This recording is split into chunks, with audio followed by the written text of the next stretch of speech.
I'm Jason with Woody's Body and Paint, Woody's Auto Sales. I want to talk to you a little bit today about salvage cars. The reason we're making this video today is I've had recently a lot of questions about the salvage that we do, about salvage cars. A lot of people don't quite understand what it means to be a salvaged car or what kind of condition the car was in when it was salvaged.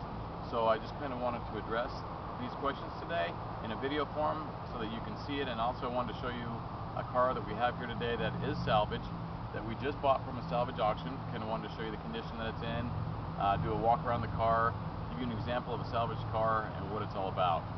The car that we're talking about here today is a 2007 Mazda 3. This little gray one here. I'm going to show you all the damages. This car was run through a kind of off the road through a fence. Don't know, what kind of conditions there were when she went off the road, but I can see that there was a little bit of weed in one of the wheels and whatnot, a little bit of mud on the wheel wells, but nothing undercarriage or anything like that. Up here on the top, on the roof, you'll see some scraping where she's gone through something and it dug into the roof right here and right through here. A few miscellaneous dents up here. If you look across this roof, there's lots of heavy scratches through here. There's some scratches up in here as well. And these are things that, when we repair this, we're going to have to pull these little dents out, do a lot of metal working up into here, and then we will sand down all these scratches, put primer in them, fix them, repaint them.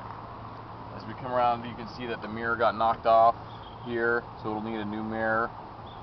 As we come around to the front, this fender is actually okay, but when we get down to the front, when she went off the road, it took this bumper and kind of dislodged it from it a little bit. Put some scrapes in here where it looks like she hit something coming off. Definitely damaged the hood. It'll get a new hood. This is just not fixable here. It's just we'll replace it. The windshield wiper got destroyed basically over on the passenger side there, so we'll replace that as well. It cracked the windshield up by the rear view mirror. This little grill right down here got some cracks in it. Got some scratches in the fog light cover right here. The headlight is, well, it's kind of rough just based on just driving. It's got a lot of road, rock chips and whatnot on it. We'll recondition this headlight, make it look new, but it actually doesn't have any damage at all from the accident. This one over here though, it's got a big deep scratch here, and it's got a broken corner over here. This is the worst of it right here.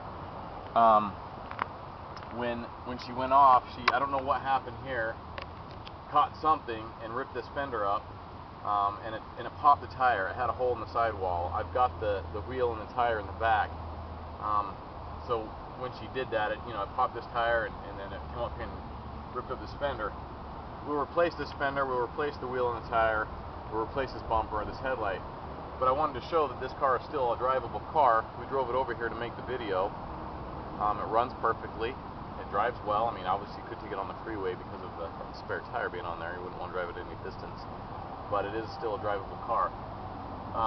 Got some pretty good damage right here. Is what we call the windshield A-pillar here. And we'll have to, once we remove the windshield to replace it for that crack that's in it, then we'll go ahead and do our work on here. We'll pull these out. And we won't just Bondo over this or anything. I mean, we'll actually put and weld tabs onto this metal here. Pull it back out to where it's supposed to be.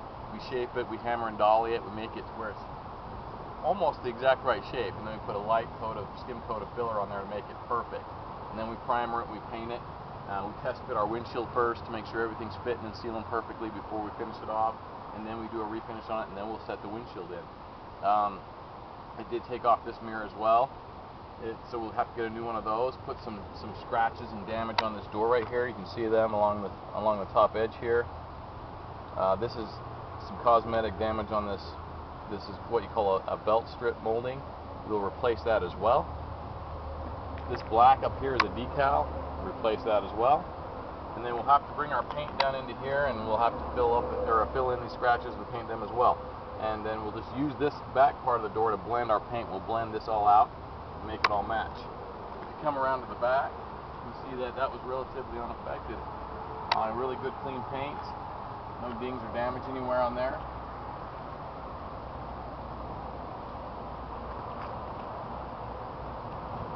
I want to show you the interior. This is just how we got it. It's got some footprints from us getting in and out of the car, but she kept the car real clean. And I look for things like this when I go up and I look at these cars at the auction. I look for signs that they took care of the inside. I've found that usually when they've taken care of the inside, they've changed the oil, they've done the maintenance, and they've kept up on what the car needs. And so far, I haven't been disappointed. Every time I find a good, clean car, I find that everything has been taken care of mechanically as well. And these are the things I consider when I go up there. Let me show you in the back here. This is even a this is a dash mat she had on the dash. I took it off. I don't care for them, but this is how far that this person went to make sure this car was taken care of. She covered the dash. She did all the things that she thought was necessary to keep it in good condition. The paint feels like it's had a wax on it recently. I always look for oil change stickers in the windshields. I look for the dates on those oil change stickers to make sure that they are current, that they've been having the oil changed regularly. I look at the tire wear. I can tell if they've been rotated or not based on the wear patterns on the tires. I go up personally and I look at these cars before I bid on them. I look for cars like this that have a lot of cosmetic damage. I mean, I've showed you this car.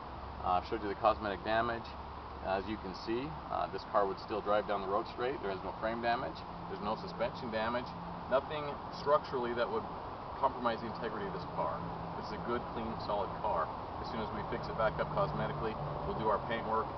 We do all that the way it's supposed to be done. We take everything off, we paint it, put it back together. Then you'll see that this is a real good, solid car for you.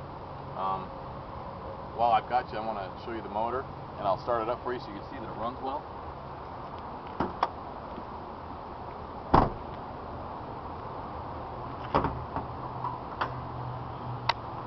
Again, this is untouched by us. It's fairly clean. I mean, it's dirty from just dirt, dust, but it's not been pressure washed or in any way tried to, we've not tried to make it look any better than it is. This is the way it is.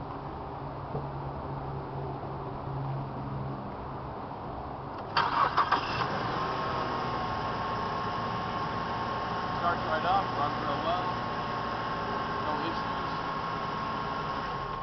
What's nice too is at the auction, when I go up there, I have a chance a lot of times to start these up and listen to them. I look for any lights on in the dash, I look for check engine lights, I look for those kind of things so that I'm aware of anything that might be happening with this car. But I always look for these ones, like I said, that were taken care of and well maintained. One of the things that I like about salvage is that you know that these people were taking care of this car, they enjoyed this car, they liked it, there wasn't any known issues with the car that they were having. They didn't get rid of it because of any issues that it had. They were in an accident, she, for whatever reason, went off the road and got these scrapes and scratches in it. And the insurance company tallied up the costs of the paint work, all the parts that are involved, and decided that it costs more to do that than just to pay for the car. So they pay her for the car, let her go out and find a new one, and then we have the opportunity to buy it from the insurance company. I like that because I know that this car, I know what the damage is, I know why it's at the auction, and I know that we can fix it the right way. And when we do that, we turn out a better quality product, I feel, something for people to get into and be confident. We're confident. We spend several weeks with the car working on it. We know the car inside and out, we know it's done right, and we can give you a good product that you'll be happy with and it'll last you a long time. So I've been doing auto body since 1986. I've been doing salvage cars since 1995, so I'm pretty experienced. I know what I'm looking for, I know what we like, and we buy the things that are good, solid, and well-maintained cars. It's a little bit about salvage today. I just wanted to show you this car and show you that not all salvage is not non-repairable. A lot of people think that a salvage car means it was ripped apart and that it's not repairable, but that's just not the case. It's just a dollar figure that insurance companies arrive at, and they determine where their break-even points are in the car and where they should be and what's the cheapest option for them. And a lot of times they just opt to buy the car and then resell it again at the auction. So thanks for looking. If you have any other questions, feel free to contact us. I'd be happy to talk to you about salvage cars and what we do. I'm Jason for Woody's. Have a nice day.